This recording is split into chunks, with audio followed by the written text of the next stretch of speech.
आज हम ये 2 मीटर का कपड़ा है, इसमें से हम एक बहुत ही आसान बिगनर फ्रेंडली कुर्ता बनाने जा रहे हैं। तो सबसे पहले हमने कुर्ते के लिए जो कपड़ा है इसे खोल लिया है और इसके बाद इसे उल्टी तरफ से इस तरह से डबल फोल्ड करेंगे लंबाई में। ये डबल फोल्ड इस हिसाब से करते हैं कि जो भी हमारी हिप की सरकमफेरेंस होती है उसका चौथा हिस्सा प्लस 2 इंच लगभग इसको इस तरह से रखते हैं। तो हमने ये इस तरह से रखा है कि 14 इंच पे हमारा ये मोड़ के आ जाए। इस तरह से देखिए पूरी लंबाई हमें इसी तरह से डबल फोल्ड करनी है। आप जो भी नाप है हमारी वो डिस्क्रिप्शन बॉक्स में देख सकते हैं और कैसे कैलकुलेशन किया है वो भी आप वहाँ पर जाके देख सकते हैं। अब हम इसको डबल फोल्ड करने के बाद इस पर मार्किंग करेंगे। इसके बाद हम सबसे पहले यहाँ दिखा देते हैं, ये हमने 14 इंच पे मार्किंग करी है, यानी हमें 12 इंच चाहिए थे जिसमें से हमने 14 इंच 2 इंच एक्स्ट्रा पे ही की है। सबसे पहले हम शोल्डर वाला निशान लगाएंगे। तो हम यहाँ पर तीरे का 8 इंच पे निशान लगा रहे हैं और फिर ये आर्म होल के लिए 7.5 इंच पे मार्क करेंगे। तो वो इस तरह से 7.5 इंच पे मार्क कर दिया। अब ऊपर से हमें यहाँ पे बस्ट पॉइंट के लिए निशान लगाना है। ये आप ये समझ लीजिए जो भी आपकी बस्ट पॉइंट का पीक एरिया हो उस पे, तो बस्ट पॉइंट का पीक एरिया उसका चौथा भाग कर लीजिए और 1 इंच उससे एक्स्ट्रा ले लीजिए।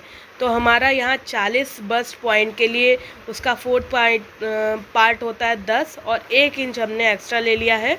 तो यानी 11 इंच पे ऊपर से हम ये बस्ट पॉइंट का निशान लगा लेते हैं। इसके बाद ऊपर से ही हम 14 इंच पे एक निशान लगाते हैं, ये कमर के लिए हमारी निशान है। तो ये 14 इंच, अगर आपकी नॉर्मल हाइट और हेल्थ है तो 14 इंच, अगर ज़्यादा है तो 15 इंच या 13 इंच भी ले सकते हैं। इसके बाद हिप के लिए 21 इंच पर, ये 20 या 22 आप रख सकते हैं लंबाई के हिसाब से। तो हमने 21 इंच नॉर्मल के लिए ही रखा है। अब इन चारों लाइनों को सीधी हम खींच लेते हैं। याद रखिए कपड़ा हमने उल्टी तरफ को फोल्ड करके रखा है जिससे कि ये निशान ऊपर से बाद में ना दिखाएं। तो इस तरह से चारों निशान को एक्सटेंड कर देते हैं, जिसमें से एक हमारा है जो शोल्डर के जस्ट नीचे का है, फिर बस्ट पॉइंट का है, फिर कमर का है और फिर हिप का है। तो इस तरह से 4 निशान हमारे हैं।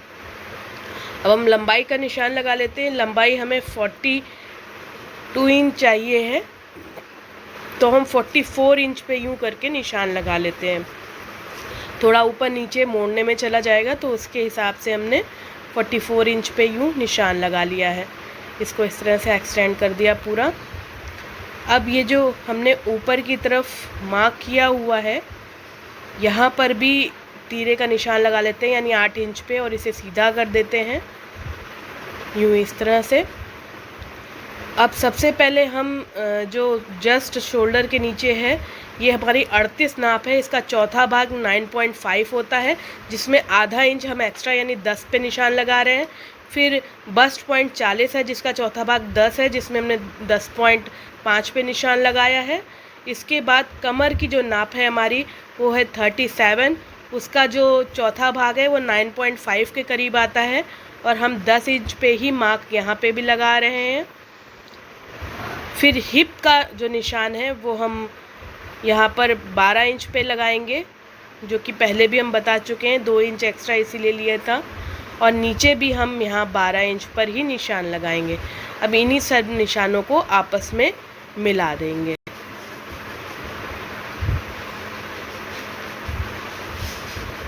आप अपने हिसाब से इसे कम ज़्यादा कर सकते हैं जैसी आपकी निशान आपकी नाप हो। डिस्क्रिप्शन में आप सारे नाप और कैलकुलेशन देख सकते हैं वहाँ जाके। तो इस तरह से हमने निशान लगा लिया। इसके बाद हम यहाँ पर 1.5 इंच का सब जगह सीम अलाउंस दे देंगे और सभी सीम अलाउंस वाले पॉइंट्स को भी आपस में मिला देंगे इस तरह से।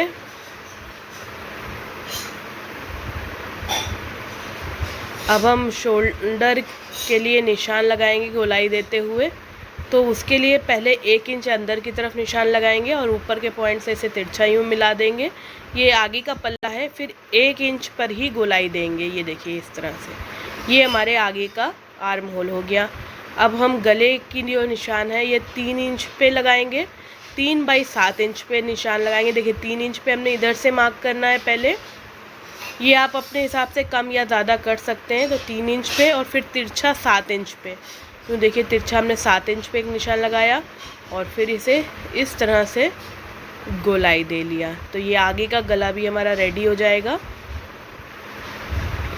इसे हम गोलाई या आप चाहे जैसा रख सकते हैं, हम यहाँ गोलाई देंगे और थोड़ी सी डिज़ाइनिंग करेंगे जो सिलते टाइम आपको दिखाएंगे। तो ये ऐसे गोलाई दे ली हमने। अब कटिंग हमने जो सीम अलाउंस ऐड किया है उसी के हिसाब से करेंगे और बाद में शोल्डर स्लोप भी दे देंगे। तो कटिंग हम कर देते हैं, सारी निशान हम ऐसे कट कर देंगे। तो इस तरह से हमने कटिंग कर दी है पूरी। अब हम इसके बाद शोल्डर स्लोप लगभग 1.25 इंच का यूँ दे लेंगे, उसे भी कट कर देंगे। तो आगे का पल्ला हमारा पूरा रेडी हो जाएगा। अब हम बचे हुए पीस को फिर से ये देखिए निशान जहाँ जहाँ पे है वो नॉच की मदद से हम दे ले रहे हैं। बचे हुए कपड़े को भी लंबाई में डबल फोल्ड कर लेंगे और उसके ऊपर ये पीस रखेंगे। अब आर्म होल का गोलाई देखते हैं तो वो 10 इंच आती है सिलाई छोड़ के, तो उसको हमें याद रखना है आस्तीन के लिए। तो बचे हुए पीस को भी हमने डबल फोल्ड कर दिया है और उसके ऊपर हमने रख दिया है अपने ये दूसरे पीस को। सिर्फ अंतर ये होगा पीछे के पीस में, यहाँ पर आर्म होल एक्स्ट्रा जो 1 इंच अंदर को किया था वो नहीं होता है और उसे हम बाहर की तरफ ही रखते हैं। बाकी सारे निशान हमने लगा दिए हैं वैसे के वैसे ही। तो अब हटा के दिखाते हैं। तो ये ऐसा दिखेगा। अब हम उसे वैसे ही कट कर लेंगे जैसे आगे के पीस को हमने कट किया था। और हमने छोटे छोटे से निशान लगा रखे हैं वहाँ पे नॉचेस के लिए। ये नॉचेस हम देंगे और पूरा ऐसे ही कट करेंगे। अब इसके बाद बचे हुए पीसों को 4 फोल्ड में इस तरह से कर लिया है आस्तीन के लिए। ये 4 फोल्डेड पीस है। हमें आस्तीन की जो भी लंबाई लेनी है उसके लिए सबसे पहले मार्क करेंगे। तो अगर आपको 20 इंच या 18 इंच जैसी चाहिए उस हिसाब से रख सकते हैं।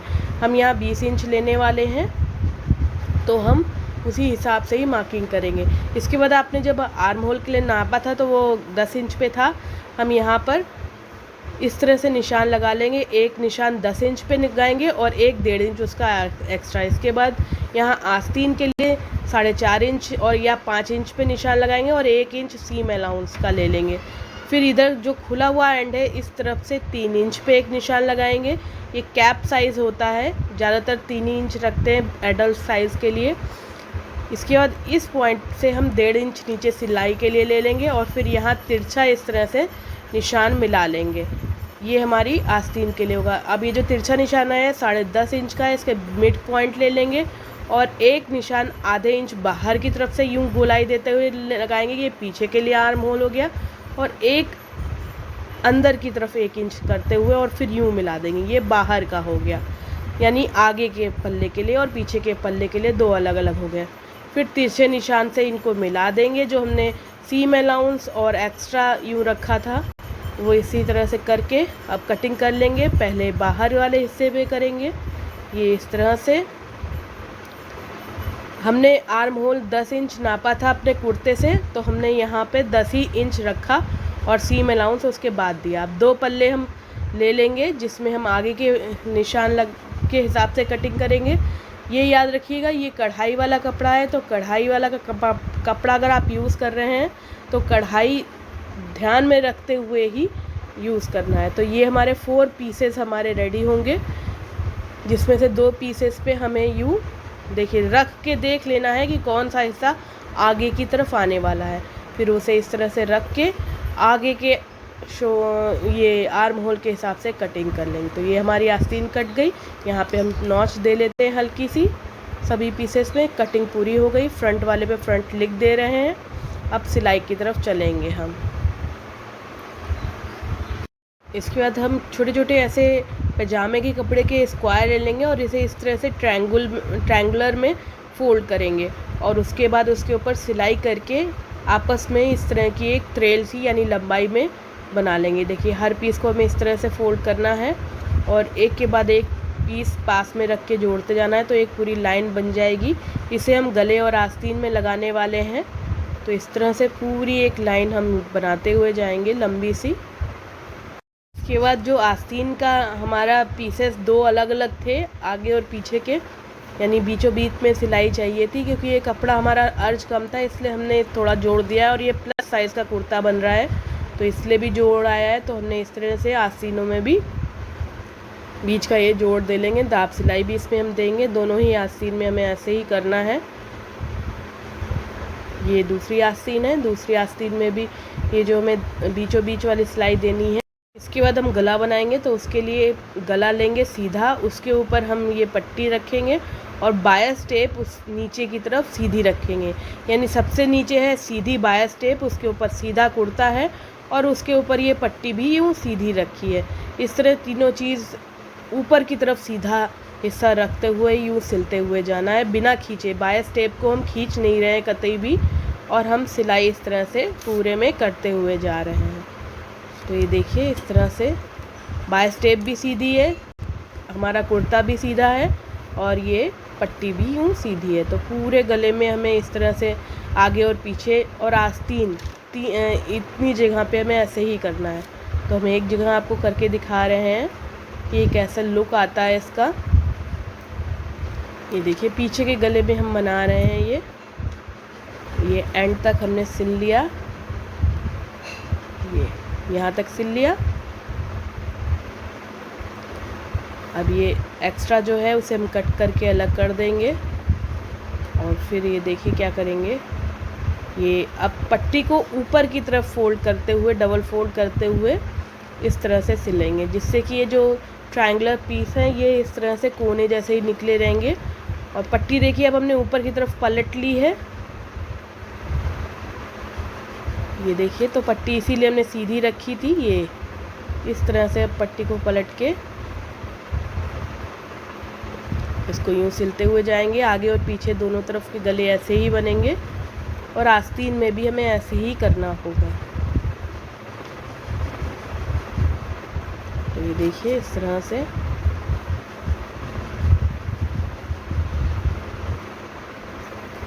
ये गले की पैजामे के कपड़े से हमने बनाई है डिज़ाइनिंग, तो आप ऐसे ही कहीं भी बना सकते हैं। ये एंड तक सिल लेंगे, बचा हुआ कट कर दिया हमने। दूसरी तरफ भी ऐसे ही कर लेंगे और फिर शोल्डर को आपस में जोड़ेंगे आगे और पीछे के पल्ले का। ये हो गई हमारी गला रेडी हो गया है। दिखाते हैं कैसा है, ये देखिए ये लुक आ रहा है, देखिए बहुत ही खूबसूरत। आगे और पीछे के हमने गले बना लिए हैं। तो शोल्डर हमने जैसे कहा जोड़ने के लिए, तो हम शोल्डर दोनों तरफ से जोड़ लेते हैं। पीछे का गला आप अपने हिसाब से, शोल्डर जोड़ लिया हमने। अब इसके बाद हम आस्तीन जोड़ेंगे। तो आस्तीन देखिए, आस्तीन के बीच की सिलाई और शोल्डर के बीच की सिलाई हम हमेशा बीच से सिलना शुरू करते हैं। और ये याद रखिएगा फ्रंट साइड वाली आस्तीन का जो पार्ट है वो फ्रंट में ही सिले कुर्ते के साथ। तो इस तरह से हम आस्तीन जोड़ ले रहे हैं। अब अगला स्टेप हमारा आस्तीन जोड़ने का है। बीचों बीच से स्टार्ट की है और इस तरह से सिलते हुए जाएंगे। जो नॉच लगाई है आस्तीन में और कुर्ते में वो एक दूसरे के साथ देखिए बैठनी चाहिए। तो इस तरह से हमें एंड तक ये आधी आस्तीन सिल गई है। अब बची हुई आधी हम और सिल लेंगे, दोनों ही तरफ की आस्तीन एक ही तरह से सिलेंगे हम। अब ये बची हुई आधी हम सिलेंगे तो दोनों तरफ की आस्तीन सिल जाएगी। इसके बाद हम साइड फिटिंग करेंगे। साइड फिटिंग हम दोबारा नाप लेके भी कर सकते हैं जिससे कि परफेक्ट फिटिंग आए। तो इस तरह से हम ये पूरा सिल लेंगे। ये आस्तीन जुड़ गई। आस्तीन जोड़ने के बाद ये साइड फिटिंग दे रहे हैं। तो देखिए आस्तीन से शुरू कर रहे हैं। ये देखिए हमने आस्तीन की जो एंड होता है वहाँ से स्टार्ट किया और हमने देखिए निशान लगा रखा है 1.5 इंच की सीम अलाउंस के साथ ही। उसी के हिसाब से ही हमें सिलाई करनी है जिससे परफेक्ट फिटिंग आए। नॉच पे नॉच बैठनी चाहिए। और जहाँ हमने चाक खोलने का निशान लगाया था ये देखिए यहाँ तक ही हमें सिलना है और लॉक कर देना है। साइड फिटिंग सिलने के बाद अब हम यहाँ चाक मोड़ेंगे। तो चाक को यूँ खोल लेंगे और हम यहाँ पे खोल के फैला के एक पिन लगा लेंगे जिससे कि सिलते में आसानी रहे। तो ये हमने पिन लगा ली है यहाँ पे। अब नीचे की तरफ जाएंगे, जितना हम सीम अलाउंस एक्स्ट्रा लिया है वो इस तरह से फोल्ड करेंगे ऊपर तक। ये देखिए, तो ये हमने इस तरह से फोल्ड कर लिया और यहाँ सिलाई करेंगे। हम यहाँ सिंगल सिलाई देने वाले हैं, आप चाहें तो 2 सिलाई भी दे सकते हैं। तो पहले बाहर की तरफ की सिलाई दी जाती है, ये देखिए। तो इस तरह से फोल्ड करते हुए ऊपर तक जाएंगे, बीचों बीच तक, जहाँ तक चाक खुली हुई है। तो ये देखिए, यहाँ आराम से एकदम सिलना है हमें, यहाँ तक सिलेंगे हम। ये देखिए, यहाँ आ गए, रुक गए, पिन हम हटा देते हैं। अब सुई को अंदर करते हुए घुमा लेंगे अपने कुर्ते को, ये इस तरह से। अब दूसरी तरफ से भी हम फोल्ड कर लेंगे, ये देखिए, नीचे से पूरा गाइड करते हुए तब फोल्ड करेंगे और बीचों बीच में थोड़ा सा लॉक करते हुए